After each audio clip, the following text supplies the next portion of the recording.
My name is Adam Izzuddin. So hi, my name is Nur Balkis. Hi, my name is Alia Sofia. Hi, my name is Aifat Nun. My name is Ada Amirullah and we are from Group 1. So this is our financial Roleplay!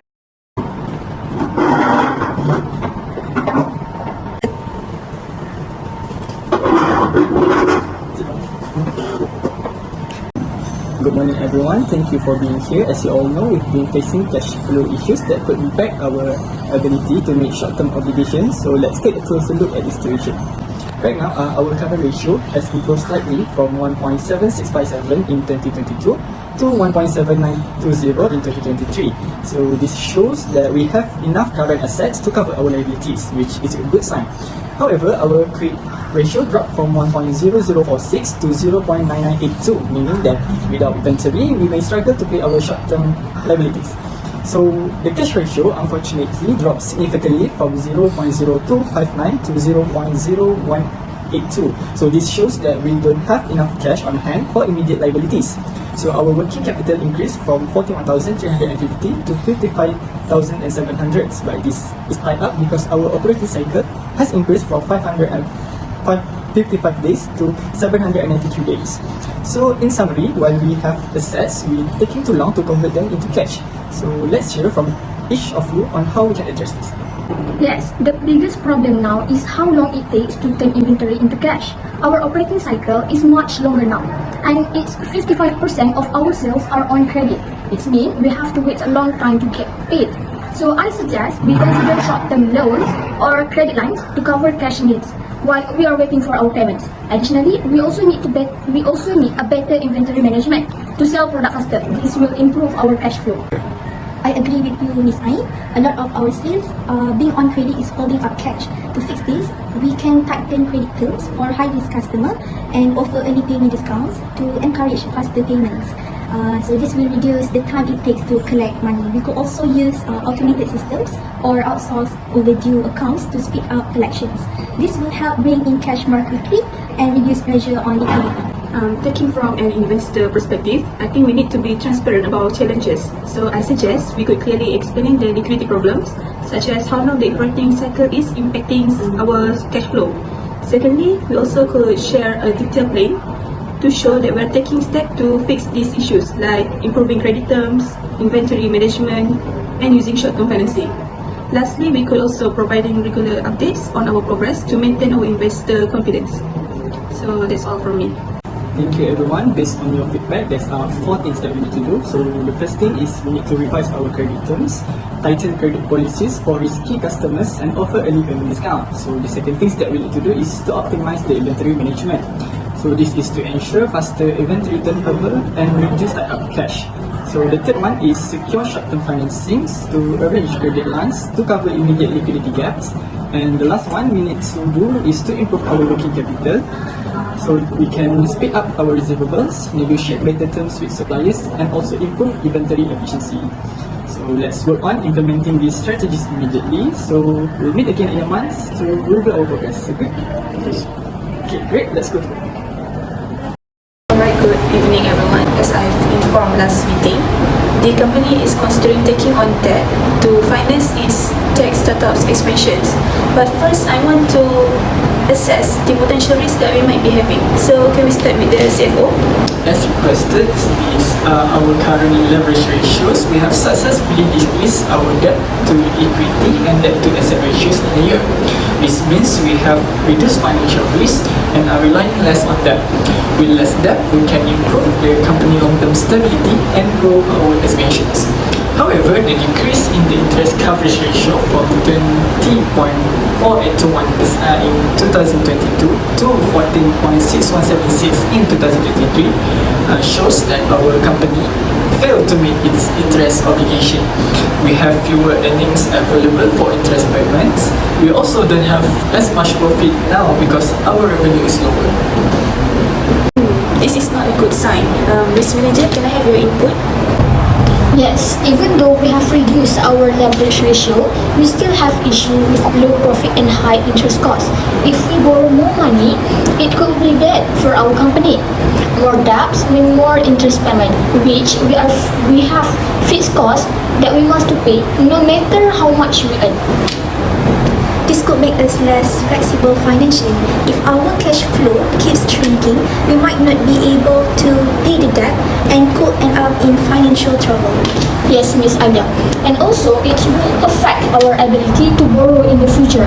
Our lenders and investors may see us as more risky. So, which it could hurt our reputation and decrease our profit. It could also lower the shareholder confidence too. Just to add, more debt could limit our flexibility and slow growth. We must make interest and loan payments regardless of revenue, which reduce cash for operations, investment, and also unexpected costs. Suppliers might demand faster payment, making cash flow harder to manage. We could also miss investment opportunities. Too much debt may lead to financial distress if revenues don't grow, possibly resulting in asset sales or restructuring. I see. So I understand that we can take more debt to finance our expansion, am I right? Yes, that's right. So before making a decision, I look into the industry standards for tech startups. Our debt to equity ratio is lower than most other companies in the same field, so we don't rely on debt as much. Our interest coverage ratio is still better than many companies. But the recent drop is a concern. If we take on more debt, we could make our situation become more worse. So the difference in the interest coverage ratio compared to previous years is too big to ignore. I suggest we use equity financing instead. Interesting. Tell me more about it. So instead of borrowing money, equity financing means we sell part of the company to investors in exchange for cash. We sell shares of the company and investment get ownership in return. Unlike borrowing, we don't need to repay the money or pay interest. However, we do need to make sure the investors benefit from our company's growth, like through dividends. So this method has several benefits. It can improve our liquidity and help us grow without taking on more debt. We could also gain valuable advice and connections from the investors. But doesn't this reduce the ownership and our shared decision making? Yes, we'll share some control, but the benefits of equity financing are greater. It helps us avoid the financial risk of borrowing, and if we manage to stay debt-free for a longer time, we might not need to use this strategy in the future. Brilliant. I think we have reached to our conclusion and solution. So I thank you all for your full cooperation. We will proceed as suggested immediately. So the meeting is dismissed. Thank you everyone.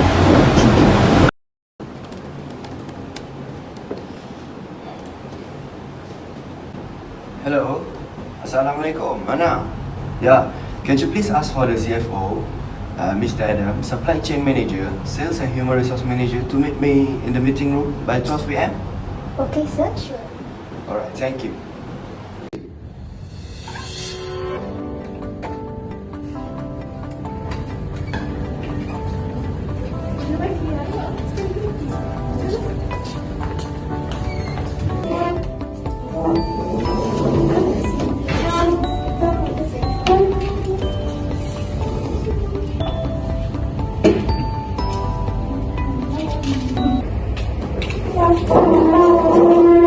Hey guys.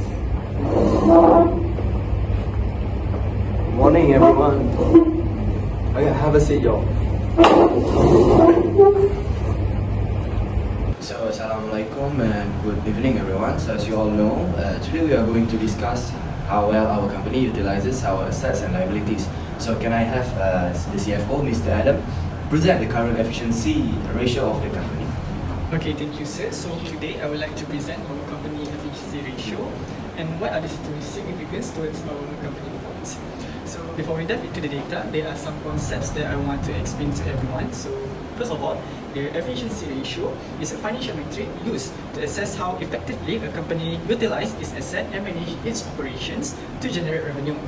Meanwhile, the assets turnover ratio measures the value of a company, sales or revenues relative to the value of its assets.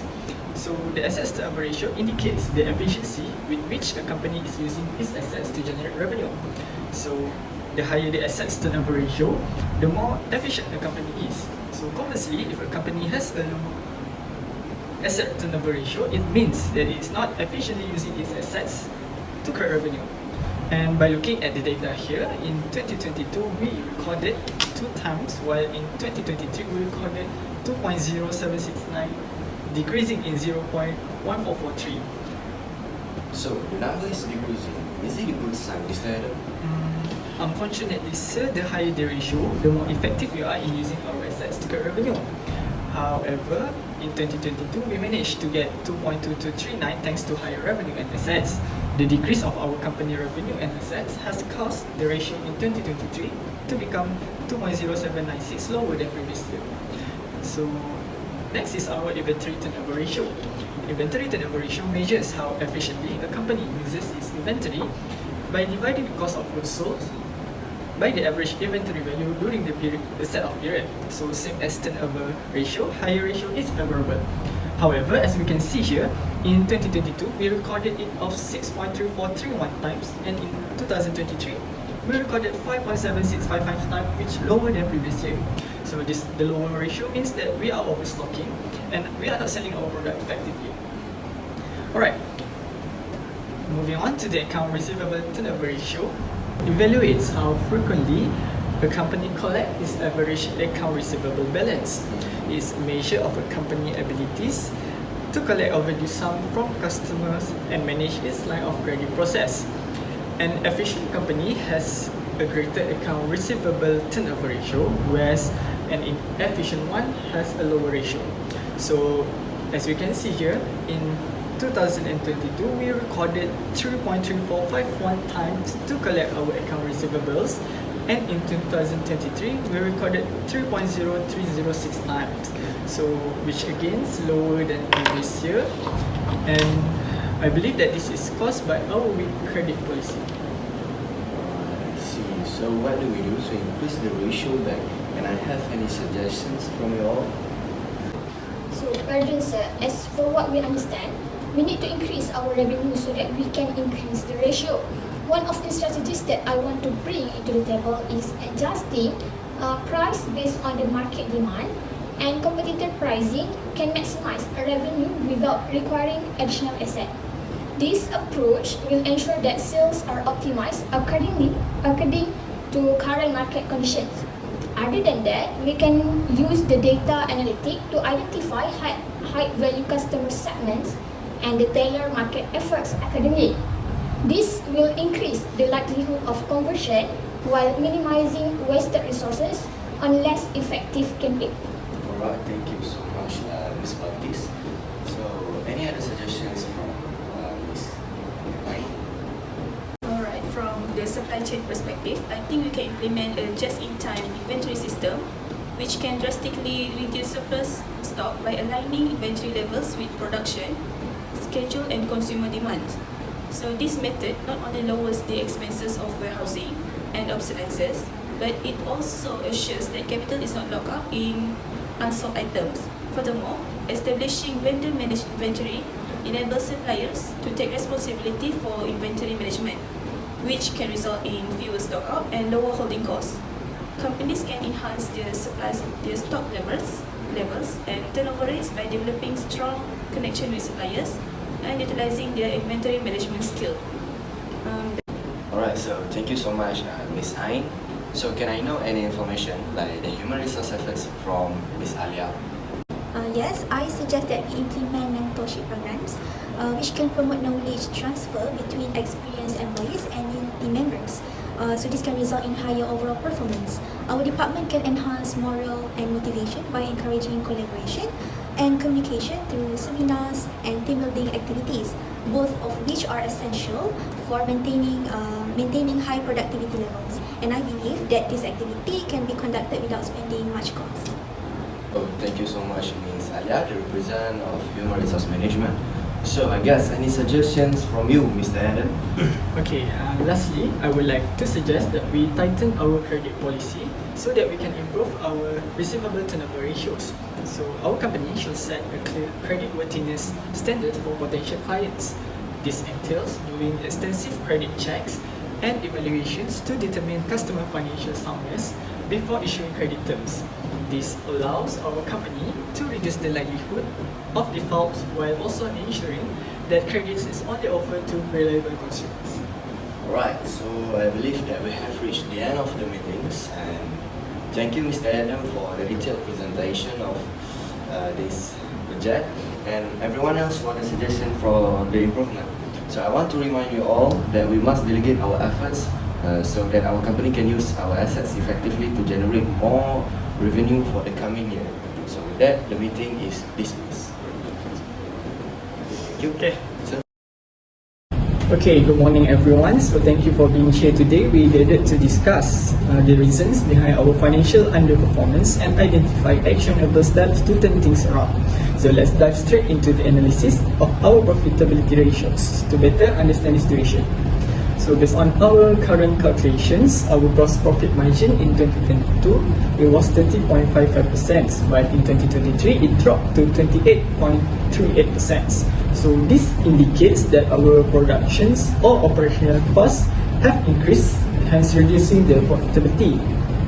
Next, as you can see here, our net profit margin similarly has declined from 9.37% in 2022 to 7.08% in 2024. This is showing inefficiencies in turning revenue into profits, so likely due to higher expenses or shrinking margins.